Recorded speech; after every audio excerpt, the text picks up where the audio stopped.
a couple of these teams, we kind of know like what their intentions are already, as we have them up on the screen here. And the categories are going to be crazy Eddie sale, soft sell, stand pat, plug a hole or two, or shopping spree.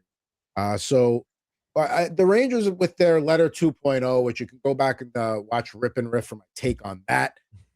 They've made it clear that it's going to be, they like to say it was a retool. They didn't use the rebuild word. If you're talking about trading Panarin, if you're talking about trading Trocheck, that's a crazy Eddie sale to me. Disagreements there? Yep. Just like at the stock market. Sell, sell, sell. This team is, I don't know what they are. Honestly, it's been a disaster. I mean, Chris and I have been calling this for a little over now like a year. Even with the JT Miller ad, kept saying, how many times are you guys going to change your coaches and get rid of the coaching staff when it's the players? And now finally, it looks like this team is finally going to sell this whole roster off. And as they will, it should be. I'm excited for the letter in 2036 to say they're retooling again. Doesn't matter at this point. This team has more letters sent out than the Toronto Maple Leafs have wins in the first round in the last 10 years. So those are two things you don't want to excel at, right? Those are things you don't want to do. But sure, listen, I would have called it a soft sell, I guess, if it's a retool. But listen, if you want to put them at the bottom of the barrels, you're not gonna get a no from me out of that. That's sure. It's not even being bottom of the barrel. Like if you have a trip like Panarin and you're talking about potentially offloading somebody like Trocheck as well, like it may be two players, but those are two tremendous chips. So that's why I kind of put them down there. I just don't necessarily trust the guy that they're going to have do it, Chris Drury. Yeah. Not sure what track record he's had to justify getting the keys to and that's the thing. He may do a fantastic job of maxing out his returns for whatever assets he decides to trade. That's not the problem. The problem is his track record drafting stinks.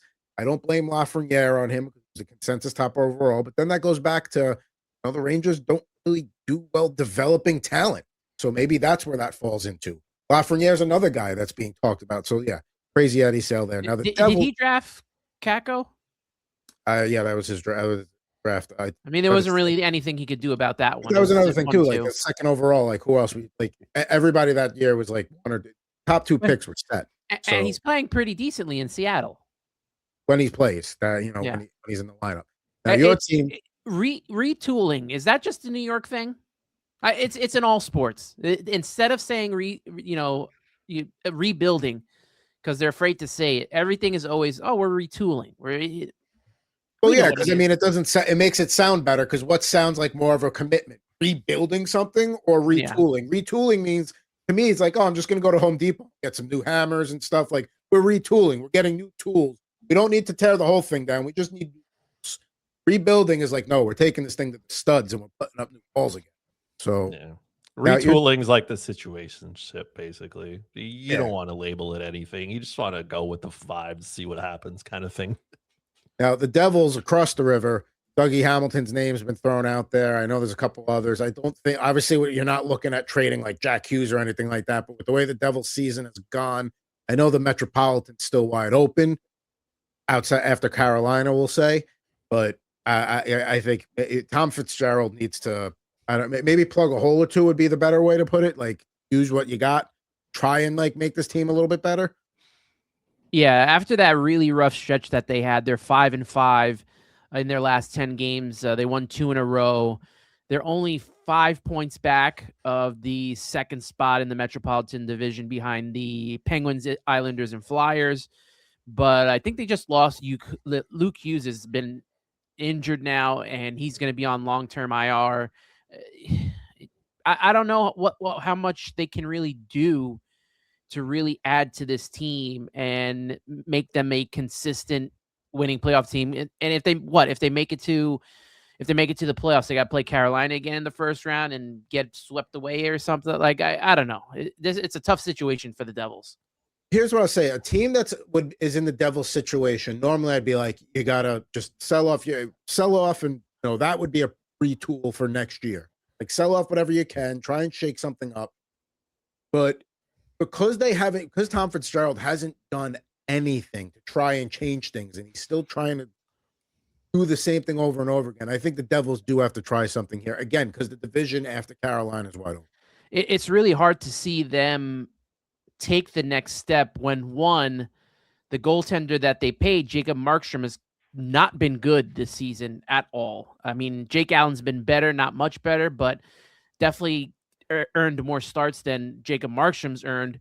And it's the same thing I said at the beginning of the fantasy season is my worry with Jack Hughes. This team goes as Jack Hughes goes, and they got off to a great start. Jack Hughes got hurt and, getting cut with a knife or whatever, it is what it is. But, I mean, he still got hurt, and he still missed a long part of time, and the team suffered for it. You're not going to get more from me out of here. Listen, I think the Devils should soft sell whoever doesn't have a no trade clause, basically, because you got to convince them to leave. Just get some pieces, see what you can get, and that's it. This season is not theirs. I'm going to put, all right, so we got 2 teams in the books here. I'm going to say for the Florida Panthers, I would say plug a hole or 2, just because they're not what they know what they're doing at the deadline. They've pretty much got the roster they're going to go to the playoffs with. I'm sure there's going to be a couple of tweaks there. I don't see them making any major additions at this point. Obviously, no Barkov is going to hurt them. Maybe they try and, like a Ryan O'Reilly. Maybe they're like, all right, now's the time we're going to try and like add that extra center to the mix there. But I don't see them going crazy there. Were you talking about like it was the same like the Brad Marchand ad last year or Seth Jones? You took like a small ad like to me, those are shopping spree ads. So that's like okay. we're pushing again.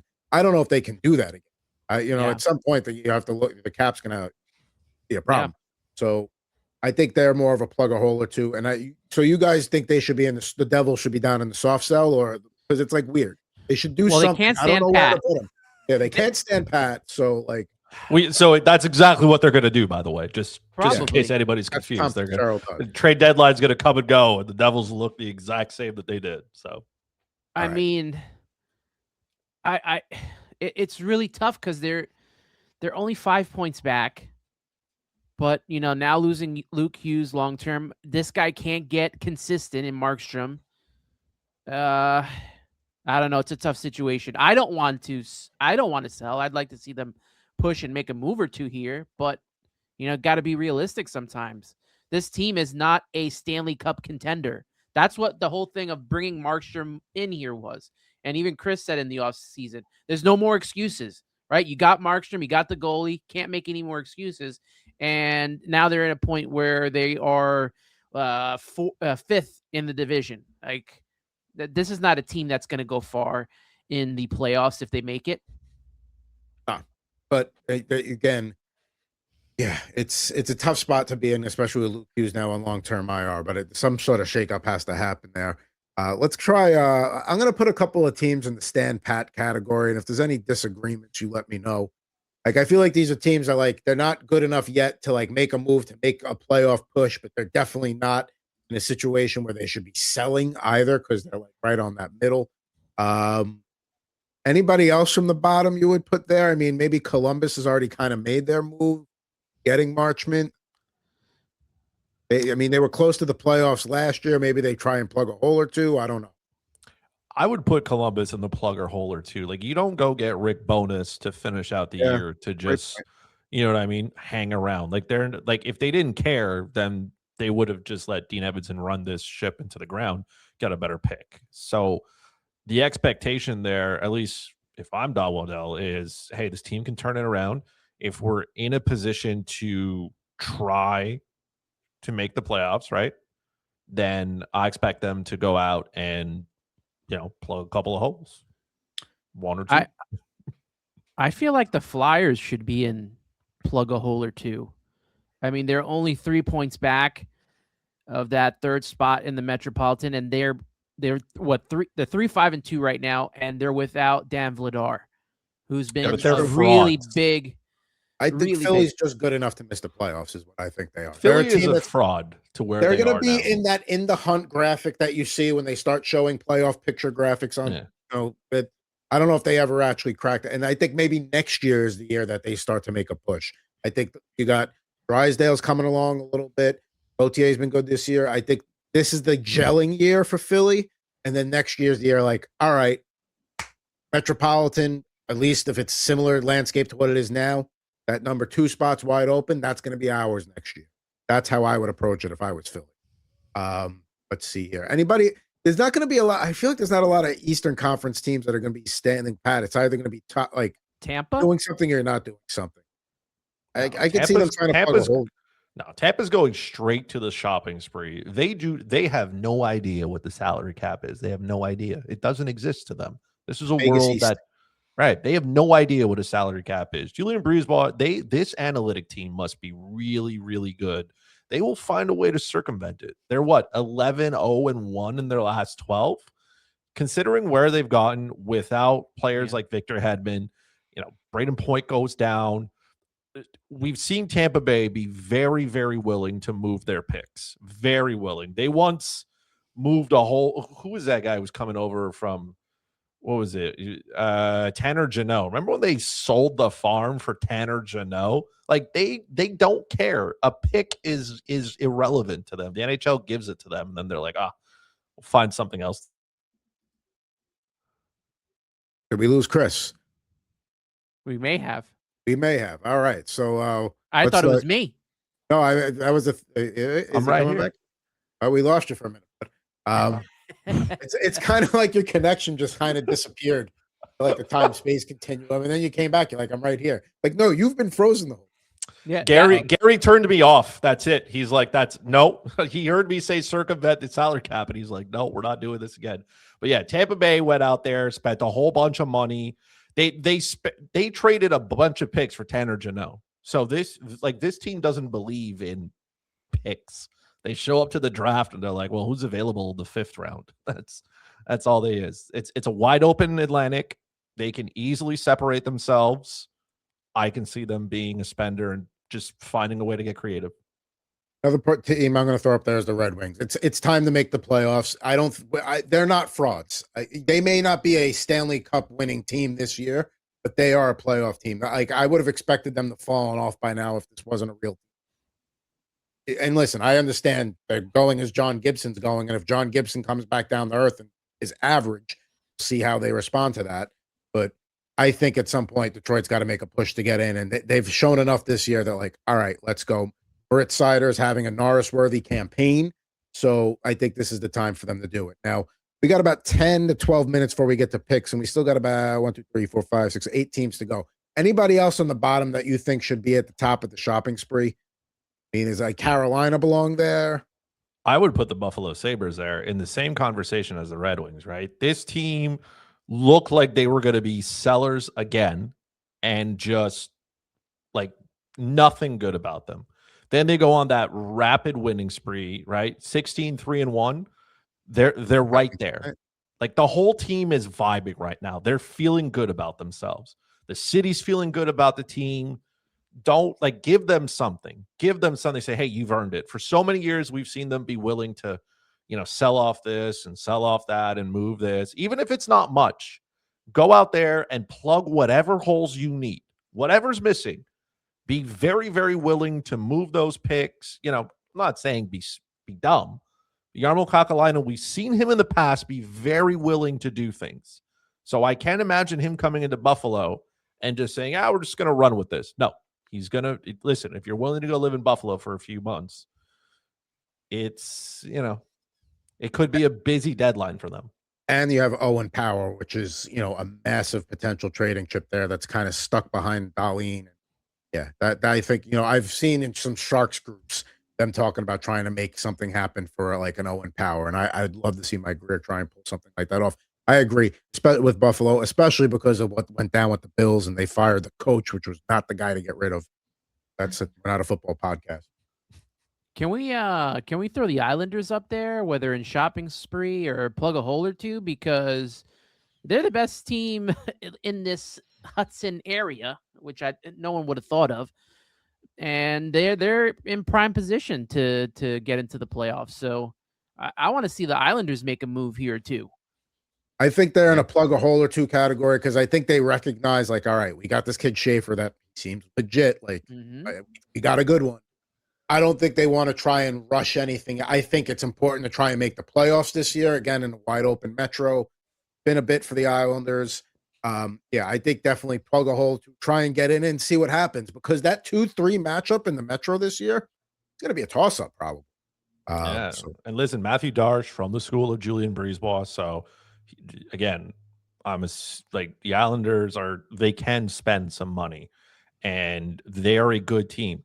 A lot of that is through the fact that Ilya Sorokin and David Rittich have been out of this world. The goal saved above expected is like it's them and then everybody else kind of in the middle, and then the Ottawa Senators. So it's one of those things where they're not, I wouldn't say frauds, but the goaltending has helped, and they are built from the back end out. But a couple of pieces up front wouldn't hurt them, especially with the way that Bo Horvat has been playing this year, especially with the way that Barzal's been playing. If they don't believe in guys like Duclair, like go out and find pieces that can make this team better. Hole or two, play the Islanders style of hockey. Maybe they surprise somebody in the first round. I throw the Penguins in that category as well. Again, you got a chance to get back to the playoffs here with the way the season's been going. Stuart Skinner looks like he might actually, the change of scenery might be working out well for him at this point. So yeah, and that's the thing. They're not going to go crazy, but yeah, they got to do something there. 5 teams to go here. We'll be making our picks for tonight in about 8 minutes. Do we have anybody? The West will be probably much more seller heavy than the East is when we do that next week, because I don't know if there's any of these teams that I would necessarily put in the soft sell or crazy Eddie sale category here. I mean, unless somebody else has got something. Soft sell, we could put the Leafs right there. Let's soft sell this. Okay. What now? This is what they should do, not what they're going to. Correct. Well, listen, once somebody figures it out there, okay. So Oliver Ekman-Larsson is out for a minute. They're dealing, maybe Brandon Carlo as well, out for, like, this team is falling apart. They are not that good.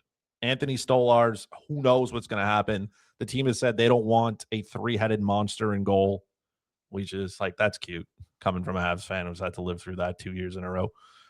They need to be a soft sell, man. They're not as good as they think they are. This team is missing. They're missing pieces. They're not good. And this is the year that it hits them. And they realize that, listen, you can't lose in the first round if you don't make the playoffs, right? Think about it. There you go. 5-head play. They're like, we don't want to be talked about this anymore, so we're just going to play golf in April. And yeah, like there'll be some, the Leafs missed the playoffs, blah, blah, blah, blah, blah. But like a week into the playoffs, nobody talks about the teams that missed the playoffs anymore. Everybody's too focused on the playoffs. All right, so I agree. This is if we're framing this as what they should do, then yeah, put Toronto there. Washington and Carolina, are we putting them in the spree or the plug a hole or two? They're definitely not stand pat. You don't think they're stand pat? See, I was going to say either stand pat or plug a hole or two. The last time they went on a shopping spree, they got Rantanen in and then quickly traded him off. So it's true. Like I don't think they make that mistake again. They're in good shape.